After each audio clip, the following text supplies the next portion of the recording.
Jade Resort on Quadra Island is a hillside waterfront getaway in beautiful Gowland Harbour.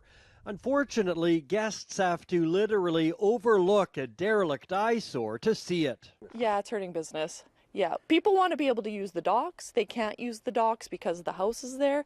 We have an oceanfront resort property. People want to pull their boats up to the docks. They want to fish off the docks, launch their kayaks, and it's impossible with that there.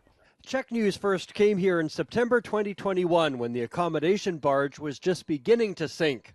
Problem is, it doesn't belong to anyone here and might have been tied up to the pilings to save it during a storm, but the owner has washed his hands of it and says he doesn't have any money to clean it up. Well, it's even worse now and could cost as much as $300,000 to get rid of it, but no one is taking responsibility. Dean Mueller bought the property 3 years ago, and the barge sank the day after possession. It's just been rotting away and falling apart. We've all been doing our best to go out and retrieve pieces of it floating in the harbor. There's lots of kayakers around. There's lots of children kayaking from the kids' camp next door. It's really dangerous.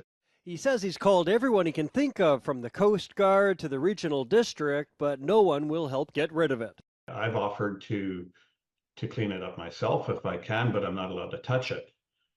No one's allowed to touch it. No one's allowed to go around it. In the meantime, the old floating lodge continues to fall into the ocean piece by piece. It does have to go, and being a eco resort, it just is complete opposite of what our core values are. This is an environmental crisis, and yes, we use biodegradable products and we promote eco-conscious traveling, and then there's this. The Coast Guard says it's not a vessel, so it's not within its mandate. The regional district tells CHEK News that provincial natural resource officers have advised it that they have attended and evaluated the float home, and the matter of seizing assets and affecting cleanup are being dealt with via the natural resource officers and the Attorney General's office. Well, just days before warmer weather is expected, Island Health has issued water advisories for several beaches in Greater Victoria due to high bacteria levels. According to Island Health, the advisories follow unsatisfactory bacteriological water results. The latest testing showed Saanich Inlet off Clark Road in Brentwood Bay had an enterococci count of 85, while Coles Bay Beach in North Saanich was 165, Ross Bay Beach in Victoria was 95, and Esquimalt Gorge Park's Kinsman Beach was 2,300. A count of 70 is considered safe.